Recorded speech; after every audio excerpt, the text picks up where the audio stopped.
Today, I'll be presenting on my Introduction to AI project, which is simulating rodent reward-based learning in a dynamic two-armed bandit task. Understanding the cognitive processes underlying decision-making is a key challenge and focus in the field of neuroscience as well as artificial intelligence. Both of these fields aim to uncover how biological systems learn to make optimal decisions. And this is something we can address by applying algorithmic approaches like fitting reinforcement learning models. This project aimed to simulate and mimic rodent decision-making and learning curves about a stochastic environment in a two-armed bandit task. The rewarding arm periodically switches right to left. This project aimed to test different reinforcement learning models to best fit rodent behavior and to estimate the best fitting parameters in order to make inferences about how rodents may be making decisions. So the data were taken from Beron and colleagues' study in 2022, where 6 mice had to choose from either the right arm or the left arm over many trials to receive a reward that was programmed to occur with different probabilities. So in the 90-10 condition, the good arm delivers the reward of water 90% of the time, while the bad arm delivers the reward only 10% of the time. You can see the mean number of trials completed by mice here. And then same thing for the AC20 and 70-30 condition. And as I previously mentioned, periodically the good arm switches from right to left with the same probability, but mice have to relearn which arm is the rewarding arm after an unpredictable switch. So these are the main reinforcement learning models I will demonstrate, although I tested more.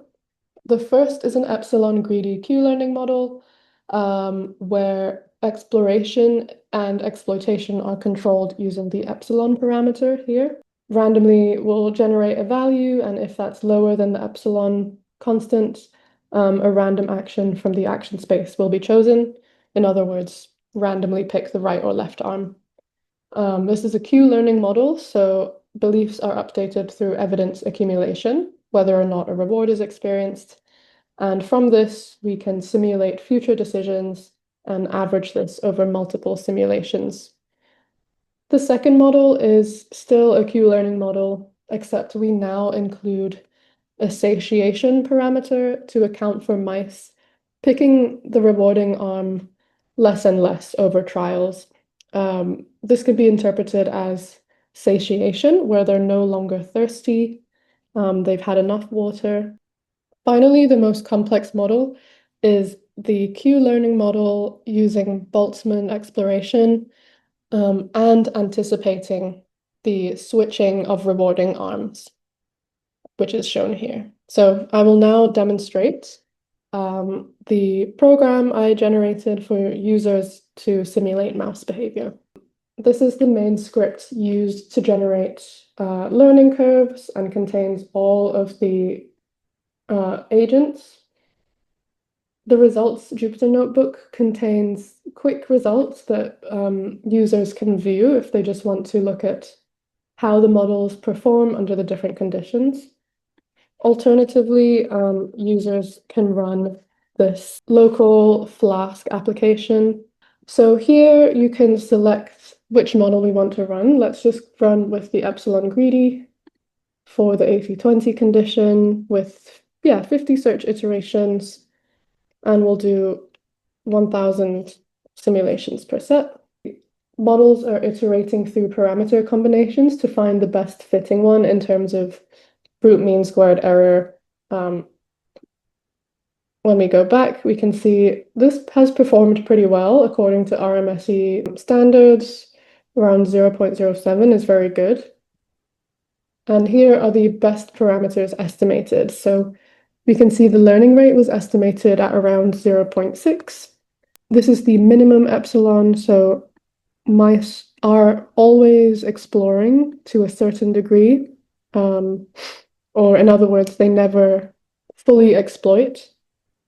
And visually, you can see that the simulated agent does perform quite well, especially in the first 100 trials. It doesn't really capture a lot of stochasticity that mice are demonstrating in later trials. If we look at the Q-value plot, what this shows is the actual reward from that arm, so 0.8 corresponding to 80% of the time getting a reward. And you can see that the agent has estimated this quite accurately. Perhaps it's slightly underestimating. The agent does not do well at estimating the value of the bad arm, and this is probably because it just simply isn't exploring the bad arm enough. All of the other models are available here too.